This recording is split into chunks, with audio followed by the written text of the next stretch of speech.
एक जगह मैं कथा कह रहा था तो कथा में किसी ने हमसे पूछा कि महाराज प्रेम अनुभव की वस्तु है या प्रेम दिखने वाली वस्तु है।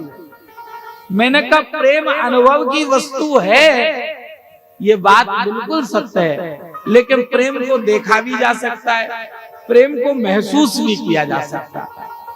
प्रेम महसूस करने की वस्तु है, यह बात बिल्कुल सत्य है, लेकिन प्रेम का यदि मूर्तिमान दर्शन किसी को करना हो तो सीधा वृंदावन में जाकर श्री राधा वल्लभ लाल जी का दर्शन कर ले। प्रेम का साक्षात दर्शन होता है, मूर्तिमान। ये श्वेत द्वीप के जो ठाकुर है ना, यही तो श्री राधा वल्लभ लाल जी है। रुद्रयामल तंत्र में श्री राधा वल्लभी रसोपासना का वर्णन आता है। ये ठाकुर वहां से चले हैं, साक्षात शंकर जी ही इनके पुजारी बने, और बाद में आत्मदेव नाम के जो ब्राह्मण हैं, इन्होंने भगवान शंकर को प्रसन्न करके उनसे उनकी प्रिय वस्तु मांगी।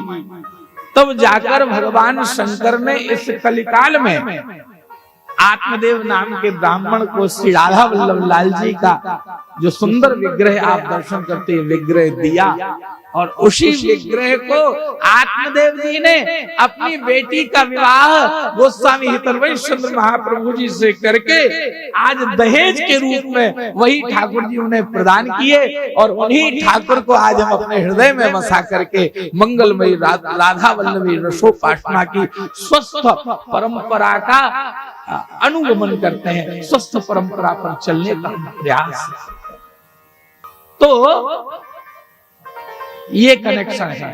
और सबसे सुंदर बात, पूरी दुनिया में राधा तत्व को प्रधान मानकर की जाने वाली उपासनाओं में दो ही उपासना सर्वश्रेष्ठ कही गई है। या तो सुख संप्रदाय में श्री राधा को विशिष्ट मान करके सुखदेव जी महाराज ने संप्रदाय का शुभारंभ किया, जिसे हम सुख संप्रदाय कहते हैं, और या फिर गोस्वामी श्री हितरवंश चंद्र महाप्रभु जी ने श्री राधा वल्लभी रसोपासना को रहस्योद्घाटित करके राधा तत्व प्रदान करके जो है स्पष्ट किया।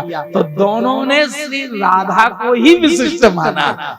ये कितना सुंदर कनेक्शन है।